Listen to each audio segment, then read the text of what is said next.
तो जैसा कि लास्ट एपिसोड में हमने देखा था कि ज़ियाफान को शाओबी ने बचा लिया है, मगर वो उसे बता रही थी कि सोल डिवाउरिंग बीड ने उसके दिल को भी करप्ट कर दिया। अगर ज़ियाफान को जिंदा रहना है तो उसे इस वेपन को छोड़ना होगा। हालांकि ज़ियाफान उसकी बात नहीं सुनता। वहीं दूसरी तरफ फॉलिंग गॉड पास में डेमोनिक बीस्ट पूरी तरह से राइचस पाथ के कल्टिवेटर्स पर हावी हो चुके थे, जिसके चलते किंगमेंग सेक्ट का लीडर अपनी सेना को पीछे हटने का हुक्म देता है। तो इस तरह से डेमोनिक बीस्ट फॉलिंग गॉड पास को क्रॉस करते हुए सीधे किंगमेंग सेक्ट की तरफ रवाना हो गए। बीस्ट गॉड इस पूरी दुनिया को खत्म करने की फिराक में था, लेकिन ज़ियाफान ने अपनी दुनिया को बचाने की उम्मीद अभी तक नहीं हारी। अब आगे तो इस एपिसोड की शुरुआत में हमें किंगमेंग सेक्ट का मेन हॉल दिखाया जाता है, जहाँ पर शाओ अपने सीनियर्स को ग्रीट करते हुए जंग की पूरी इन्फॉर्मेशन दे रहा था। उन्हें बताता है कि हम डेमोनिक बीस्ट के खिलाफ फॉलिन गॉड पास को हार चुके, हमें वहाँ से पीछे हटना पड़ा, जिसके चलते डेमोनिक बीस्ट अब सीधे नॉर्थ की तरफ आगे बढ़ चुके हैं। ये सब सुनकर किंगमेंग सेक्ट के लीडर डाओजॉन थोड़े से परेशान हो गए। उन्हें अच्छे से पता है कि बस कुछ ही दिनों के बाद डेमोनिक बीस्ट उनके किंगमेंग सेक्ट में पहुँच जाएंगे और उस वक्त उनके सेक्ट को कितनी मुश्किलें झेलने पड़ेगी इसका वो अंदाजा भी नहीं लगा सकते। साथ ही शाओ उनसे कहने लगा कि मैं आपको एक और खबर देना चाहता हूँ। दरअसल यांडांग माउंटेन के पास मुझे डीमन किंग फेई के ट्रेसेस मिले हैं। वो डीमन जहाँ जहाँ से गुजरा उसने अपने रास्ते में आने वाली हर एक चीज को डिवावर कर लिया।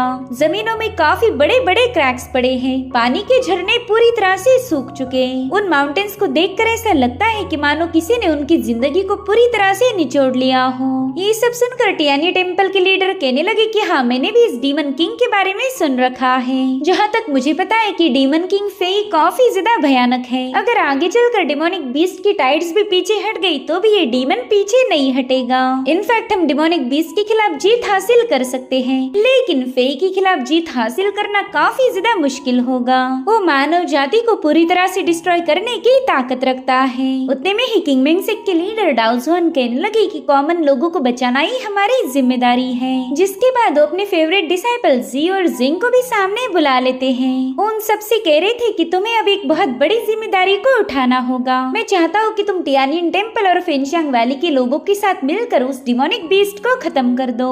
मैं जानता हूँ डीमन किंग फेई काफी ज्यादा खतरनाक है, लेकिन मुझे अपने डिसाइपल्स पर पूरा यकीन भी है कि तुम लोग उसे खत्म कर पाओगे। तो सभी डिसाइपल्स मिलकर डाओजॉन से प्रॉमिस करते हैं कि वो जरूर से फेई का नामो निशान मिटा देंगे। अब सीन शिफ्ट होकर हम ज़ियाफान को देख पाते हैं, जो कि अपनी ब्लड डिवाउरिंग मेस पर सवार होकर पूरे एरिया को एक्सप्लोर करने के लिए निकल चुका था। और उतने में ही ग्रे मंकी उसे इशारों में बताने लगा कि देखो नीचे तो टाउन है और मुझे काफी ज्यादा भूख लगी है, तो क्यों ना मुझे तुम टाउन में लेके चलो। ज़ियाफान सोच रहा था कि चाहे इस दुनिया में आग ही क्यों न लग जाए, लेकिन इस बंदर की भूख नहीं मिटती।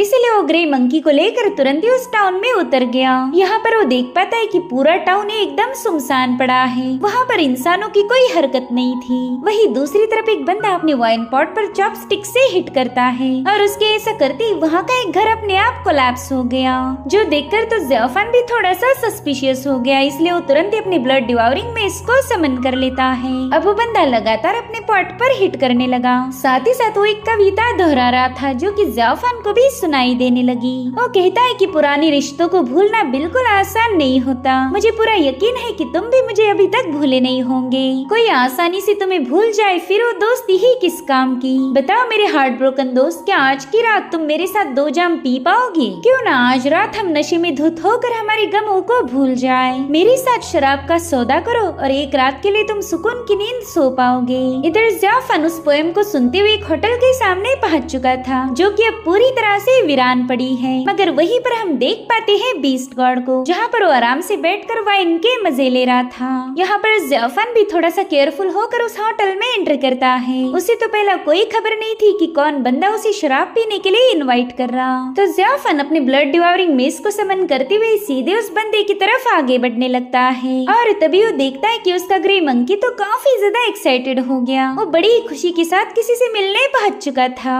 वहीं पर बीस्ट गॉड भी अपनी प्याली को रेस करते हुए ज़ियाफान से कहने लगा कि मुझे तो कभी लगा ही नहीं था कि हम दोनों की दोबारा कभी मुलाकात होगी। अगर किस्मत से हमारी मुलाकात हो ही गई है हैं तो क्यों ना 2 जाम साथ में पिए जाए। तो ज़्याफान तुरंत ही उस चेम्बर में एंटर करता है। उसने देखा कि बीस्ट गॉड का बीस्ट टावी और उसका ग्रे मंकी साथ में खेल रहे हैं। कुछ एपिसोड पहले ही हमने देखा था कि ग्रे मंकी को ये बीस्ट काफी ज्यादा पसंद आया। पहले तो खाने को लेकर इनमें लड़ाई हुई थी और फिर काफी अच्छी दोस्ती हो गई। ज़्याफान भी बीस्ट गॉड को वहाँ पर देखकर काफी ज्यादा सरप्राइज था।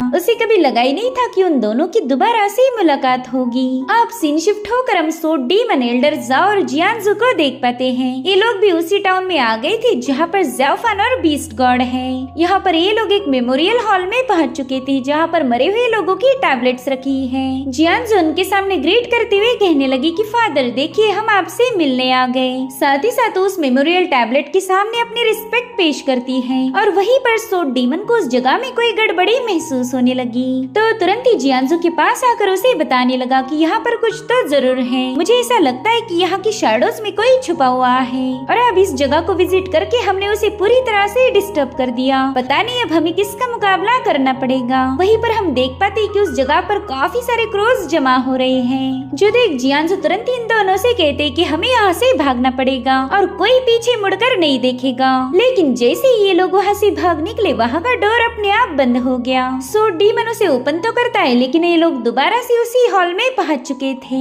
साथ ही साथ वो देखता है कि जियांजू और एल्डर जाओ तो वहाँ पर है ही नहीं। तो सो डीमन तुरंत ही उन्हें ढूंढने के लिए निकल पड़ा। लेकिन वो जगह एक भूल भुलैया जैसी बन चुकी थी जहाँ से बाहर निकलने का उनको रास्ता ही नहीं मिलता। इधर हम एल्डर जाओ और जियांजू को देख पाते जिन्हें की क्रोज ने चारों ओर से घेर लिया था। वहीं पर एल्डर जाओ जियांजू को बता रहे थे कि इन क्रोज से बच के रहना। ये कोई नॉर्मल क्रोज नहीं बल्कि ईवल है। अगर इन्होंने तुम्हें बाइट किया तो तुम पूरी तरह से इनके वश में चली जाओगी। वहीं पर सो डीमन एल्डर जाओ से मदद मांगने लगा। वो कह रहा था कि प्लीज यहाँ आकर मुझे बचा लीजिए। तो मास्टर से कहते कि पता नहीं तुम बेवकूफ अभी तक अंदर क्या कर रहे हो, जल्दी से बाहर आ जाओ। जिस पर सो डीमन तो काफी ज्यादा भड़क गया। वो इरिटेट होकर कहने लगा कि अगर मैं वाकई बाहर आ पाता तो भला तुम्हें आवाज क्यों लगाता। मैंने कई दफे बाहर जाने की कोशिश की लेकिन मैं दोबारा से यहीं पर पहुंच जाता हूँ। अभी सुनते एल्डर जाओ समझ गए थे कि ये तो एक घोस्ट वॉल टेक्निक है। अब यहाँ पर मास्टर अपनी स्टिक को जमीन पर हिट करते हुए एक बहुत ही पावरफुल शील्ड को क्रिएट कर लेते हैं। वो जियांजू से कह रही थी कि तुम जाकर सो डीमन की मदद करो और तब तक मैं इन क्रोज को रोक के रखता हूँ। साथ ही साथ यहाँ पर उन्होंने 2 अर्थ एस्केपिंग टैलिस्मान भी निकाल लिए थे। वो जियांजू को बताती है कि बस इन्हीं टैलिस्मान का यूज करके हम इस जगह से निकल सकते हैं। इस टैलिस्मान को एक्टिवेट करने के बाद तुम्हें और सो डीमन को एक साथ ही इसे होल्ड करना होगा। फिर ये टैलिस्मान तुम्हें एक महफूज जगह पर पहुँचा देगा। तो जियांजू तुरंत ही उसमें एक टैलिस्मान लेकर सीधे सो डीमन की मदद करने के लिए रवाना हो गई। वहीं पर एल्डर जाओ को पता था कि वो ज्यादा देर तक इस शील्ड को होल्ड नहीं कर पाएंगे और अब तो उनकी शील्ड पर भी क्रैक्स पड़ने लगे थे। इधर जियांजू सो डीमन की तरफ टैलिस्मान आगे बढ़ाते हुए उससे कहने लगी कि प्लीज इसे होल्ड कर लो, ये टैलिस्मान हमें किसी और जगह पर टेलीपोर्ट करेगा। तो सो डीमन भी तुरंत ही अपना हाथ आगे बढ़ाते हुए इस टैलिस्मान को टच करने लगा। लेकिन तब तक वहाँ पर काफी सारे क्रोज आ चुके थे। इधर मास्टर को लग रहा था कि अब इन दोनों ने उस टैलिस्मान को होल्ड किया होगा। दोनों ने फटाफट से एक स्पेल की मदद से दोनों टैलिस्मान को एक्टिवेट कर दिया जिसके चलते वो एक सेफ जगह पर टेलीपोर्ट हो गए थे। वो चैन की सांस लेते हुए कह रहे थे कि बाप रे आज तो हम बाल बाल बच गए, नहीं तो पता नहीं कौन सी मुसीबत का सामना करना पड़ता। लेकिन तभी उन्होंने देखा कि वहाँ पर जियांजू और सो डीमन नहीं बल्कि वो टैलिस्मान लेकर एक कौवा उनके साथ टेलीपोर्ट हो गया था। मास्टर इरिटेट होकर कहने लगे कि ओ नो, मैंने तुम्हें थोड़ी ना बुलाया था, पता नहीं तुम यहाँ पर क्यों आ गए। अब सीन शिफ्ट होकर हम शाओ को देख पाते जो कि ज़्याफान के पुराने मास्टर वांग टियान से मिलने आए थे। मास्टर टियान उससे पूछते कि बताओ शाओ यहाँ पर तुम्हारा आना कैसे हुआ। तो शाओ जवाब देता है कि दरअसल सेक्ट लीडर डाओ जुआन ने मुझे यहाँ भेजा था। वो आपसे डाजो पिक पर मौजूद हेवनली मिस्ट्री सील के बारे में जानना चाहते हैं। अब ये सुनकर मास्टर टियान भी थोड़े से हैरान हो गए। वो कहते हैं कि जहाँ तक मुझे पता है हेवन मिस्ट्री सील पूरी तरह से इंटैक्ट होगा, लेकिन हमने बाकी के 5 पिक से भी इसके बारे में पूछना चाहिए। तो शाओ ने बताने लगा कि दरअसल डाओ जुआन आपकी काफी ज्यादा रिस्पेक्ट करते हैं। वो अच्छे से जानते हैं कि अगर हेवनली मिस्ट्री सील को कुछ हो गया तो आप उसे हैंडल कर लोगे। और रही बात बाकी के 5 पिक्स की, तो आपसे मुलाकात होने के बाद मैं उनसे भी मिलने जाने वाला हूँ। यहाँ पर मास्टर टियान कह रहे थे कि हेवनली मिस्ट्री सील हमारे लिए काफी ज्यादा इम्पोर्टेंट है। साथ ही साथ मैं ये भी जानता हूँ कि डिमोनिक बीस्ट के साथ हमारी ये बैटल काफी ज्यादा खतरनाक होगी। इनफैक्ट सभी लिविंग बींग्स का भविष्य इस बैटल पर निर्भर करेगा। तो अगर ब्रदर डाउजुआन इस बैटल को जीतने के लिए अपना पूरा दम लगाना चाहते तो मैं उनके खिलाफ नहीं जाऊंगा, लेकिन मैं चाहता हूँ कि तुम मेरा एक मैसेज सेक्ट लीडर डाउजुआन तक पहुँचा देना। उन्हें बताओ कि हमारे किंगमिंग सेक्ट में टोटल 7 पिक्स है। 7 पिक्स के मास्टर मिलकर उस हेवनली मिस्ट्री सील को प्रोटेक्ट करते आए। उस सील ने 10,000 सालों से हमारे सेक्ट को प्रोटेक्ट किया, चाहे कोई इवल एनर्जी कितनी ही ज्यादा भयानक क्यों ना हो। हेवनली मिस्ट्री सील उसे आसानी से सप्रेस कर सकता है, लेकिन अगर वो एक बार रिमूव हो गया तो फिर हमारा सेक्ट खतरे में पड़ जाएगा। वो इवल पावर जो 10,000 सालों से सप्रेस थी वो अचानक से अनलीश हो जाएगी। फिर तो सेक्ट लीडर डाउजुआन की एंशिएंट ज़ूशियन सोर्ड भी उसे रोक नहीं सकती। इतना ही नहीं, अगर डाउजुआन ने उस सोर्ड का यूज करते हुए इवल का सामना किया तो उनके कल्टीवेशन की फाउंडेशन पूरी तरह से डैमेज हो जाएगी, या फिर ऐसा भी हो सकता है कि वो पूरी तरह से किसी इवल के पोजीशन में चले जाएं। इसीलिए तुम जाकर ब्रदर डाउजुआन को बता दो कि हेवनली मिस्ट्री सील को हटाने से पहले एक बार फिर से सोच ले। अगर वो सील हट गया तो फिर हम वापस से सब कुछ नॉर्मल नहीं कर पाएंगे। तो शाओ उनसे प्रॉमिस करता है कि वो जरूर से ये पैगाम अपने मास्टर तक पहुंचा देगा। अब सीन शिफ्ट होकर हम ज़्याफान और बीस्ट गॉड को देख पाते हैं, जिन्होंने चीयर्स करते हुए एक एक प्याली गटक ली थी। बीस्ट गॉड ज़्याफान से कहने लगा कि पिछली बार हमें दिल खोलकर पीने का मौका ही नहीं मिला, लेकिन आज हम कोई कसर नहीं छोड़ेंगे। और फिर वो एक और प्याली भर के ज़्याफान की तरफ पास कर देता है और ज़्याफान को बता रहा था कि इस टाउन के सभी लोग डिमोनिक बीस्ट से डर के भाग चुके हैं। तो फिर बताओ मेरे छोटे भाई, तुम ऐसी खतरनाक जगह पर क्यों आए? जिस पर ज़्याफान कहने लगा कि जो लोग अपनी जान बचाकर भागे थे उनके लाइफ में ऐसा कुछ तो जरूर होगा जिसे वो बिल्कुल खोना नहीं चाहते। उनकी जिंदगी खूबसूरत होगी इसलिए वो उसे बचाना चाहते हैं, लेकिन मेरे पास तो अपनी लाइफ को बचाने के लिए कोई वजह नहीं। जो सुनते ही बीस्ट गॉड को काफी ज्यादा हंसी आने लगी। वो अपनी प्याली उसकी तरफ रेज करते हुए कहने लगा कि इसके पीछे दो वजह हो सकती है। पहली तो ये कि तुम मरना चाहते हो और दूसरी ये कि तुम्हें मौत से डर नहीं लगता। तो ज़्याफान वाइन का एक मटका उसकी तरफ पास करते हुए पूछने लगा कि तुम बताओ तुम यहाँ पर क्यों आए, क्या तुम्हें मौत से डर नहीं लगता? जिस पर बीस्ट गॉड कहता है कि ना, मैं तो बस यहाँ से गुजर रहा था तो मैंने सोचा क्यों ना यहाँ पर थोड़ी सी वाइन पी जाए। मैं तो यहाँ पर बस सुकून के 2 पलों की तलाश में आया था। जिस पर ज़्याफान कहने लगा कि अगर मैं ये बताऊँ कि मेरे मंकी को भूख लगी थी और उसी के लिए मैं यहाँ आया तो क्या तुम मुझ पर यकीन कर लोगे? तो बीस्ट गॉड उससे कहता है मेरे छोटे भाई, भला मैं तुम्हारी बातों पर यकीन क्यों नहीं करूँगा? जहाँ तक मैं जानता हूँ मुझसे झूठ बोलने की तुम्हारे पास कोई वजह नहीं। खैर हमारी लाइफ तो पहले ही काफी ज्यादा तन्हा हो चुकी, अगर ऐसे में किसी सुनसान विलेज में तुम्हारे जैसा ही कोई दिल टूटा हुआ बंदा वाइन पीने के लिए मिल जाए तो क्या ही कहने। वहीं पर हम देख पाते हैं कि ग्रे मंकी अपना खाना उस टावी बीस्ट को दे रहा था। इससे हमें पता चलता कि ग्रे मंकी उस बीस्ट को कितना ज्यादा पसंद करता है। वहीं पर बीस्ट गॉड भी ज़्याफान से मिलकर काफी ज्यादा खुश था। वो खुशी से झूमते हुए कहने लगा कि भाई आज तो हम 100 प्यालियां जरूर पियेंगे, और हाँ जब तक तुम्हारी 100 प्याली ना हो तुम पीछे नहीं हट सकते। तो ज़्याफान भी इसके लिए राजी हो गया। बीस्ट गॉड उससे कह रहा था कि भाई ये दुनिया तबाही की कगार पर है, यहाँ के सभी लोग अपनी जान बचाने में लगे हुए हैं, लेकिन तुम हो कि तुम्हें खुद की कोई फिक्र ही नहीं, तो क्यों ना तुम मेरे साथ फॉलिंग गॉड पास चलो। जिस पर ज़्याफान कहता है कि फॉलिंग गॉड पास, अरे वो तो वही जगह है ना जहाँ पर राइचस पाथ के लोगों ने डिमोनिक बीस्ट का मुकाबला किया था। तो बीस्ट गॉड कहता है हाँ बिल्कुल, मैं उसी जगह का जिक्र कर रहा था। तो ज़्याफान उससे कहने लगा कि सेंट्रल लैंड्स में पूरी तरह से क्योस मचा है। मैं जानता हूँ तुम्हें भी मेरे जैसा ही अपनी जिंदगी से कोई लगाव नहीं, लेकिन बस मौत के लिए इतनी जल्दबाजी दिखाना सही नहीं रहेगा। जो सुनते ही बीस्ट गॉड को हंसी आने लगी। वो कहता है कि मुझे अपनी जिंदगी से काफी ज्यादा लगाव था, लेकिन मैं जिसके साथ अपनी जिंदगी गुजारना चाहता हूँ वो अब इस दुनिया में नहीं रही। मैं बस उसके लिए एक आखिरी चीज करना चाहता हूँ और वो है खुद को मार देना।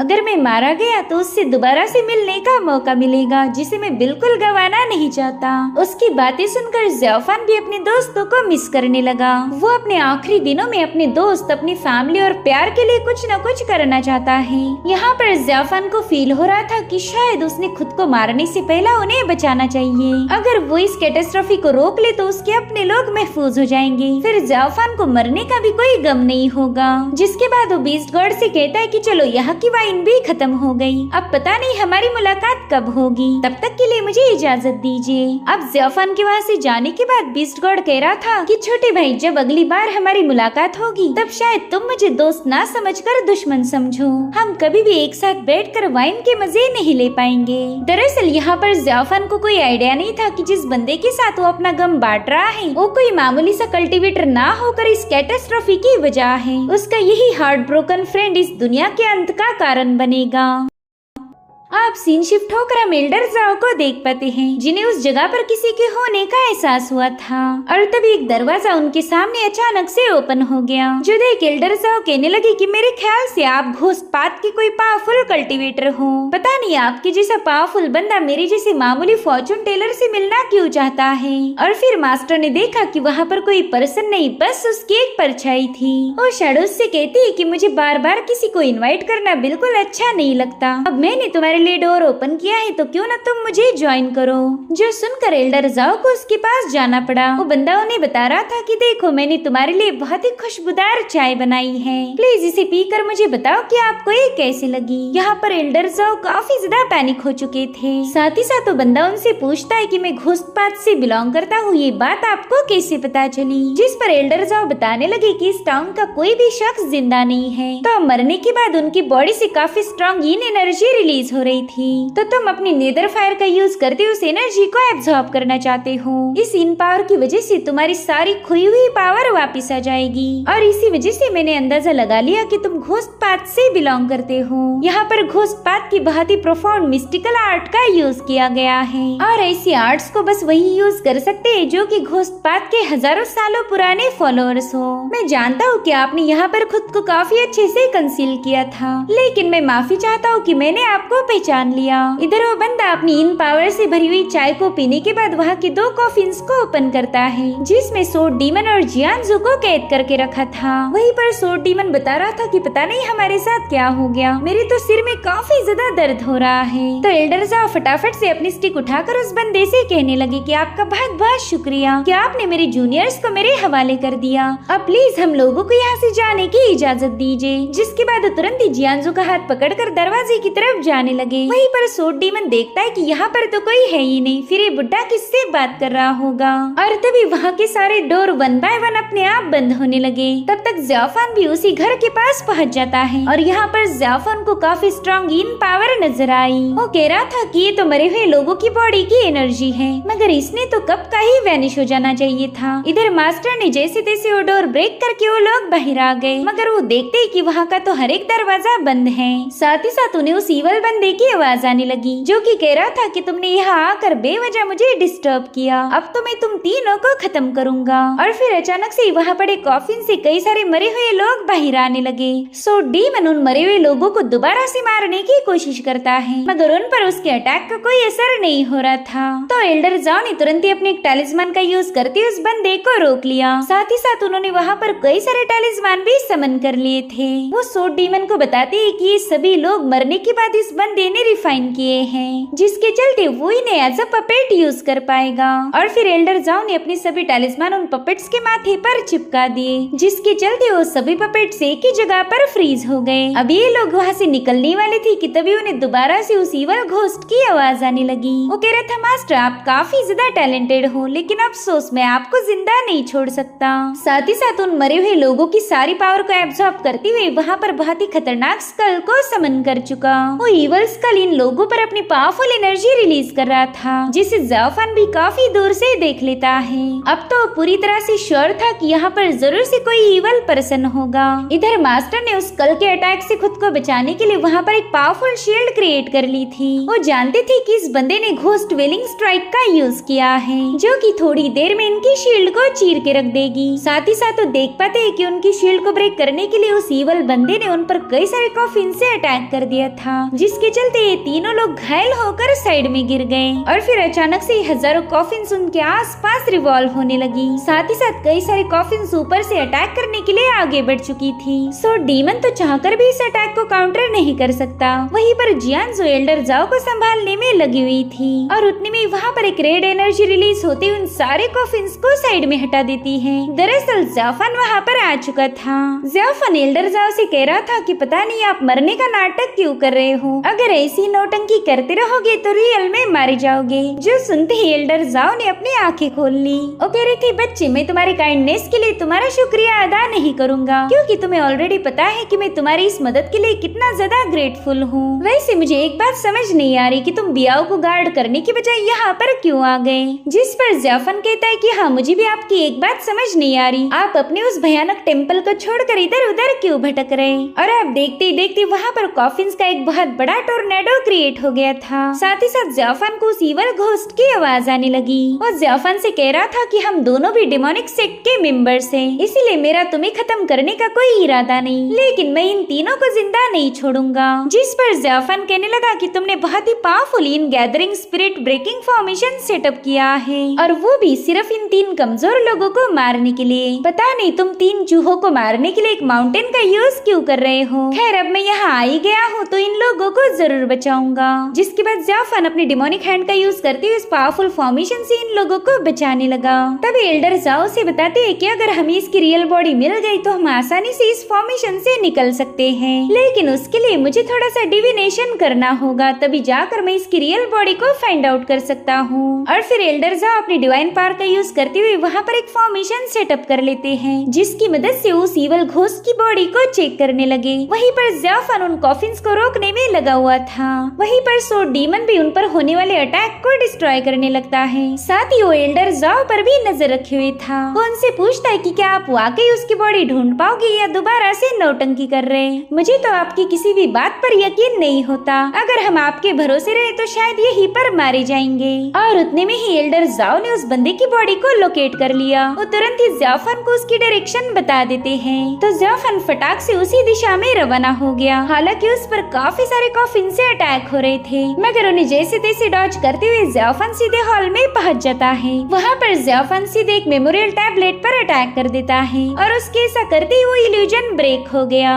अब इन लोगों का रास्ता साफ होते ही एल्डर जाओ उन दोनों को लेकर वहाँ से भाग निकले, मगर ज़ाफन अभी भी उसी हॉल में फंसा हुआ था। और तभी वहाँ की दीवार ब्रेक होने के बाद एक बंदा ज़ाफन के सामने आ जाता है। वो उससे कह रहा था कि क्या वाकई तुम उन 3 लोगों को बचाने के लिए मुझसे दुश्मनी मोल लोगे? क्या तुम्हें पूरा यकीन है कि तुम उन तीनों को बचा पाओगे? जिस पर ज़ाफन कहता है कि जब तक मैं जिंदा हूँ तुम उन तीनों का कुछ भी बिगाड़ नहीं सकते। तो बंदा तुरंत ही उसके सामने जाकर खड़ा हो गया। वो ज़ाफन से कह रहा था कि चलो दिखाओ तुम्हारे पास कौन सी एबिलिटीज है, क्या वाकई तुम मेरा मुकाबला कर पाओगे। और इसी के साथ एपिसोड यहीं पर एंड हो जाता है। Thank you so much for watching. Bye bye, take care.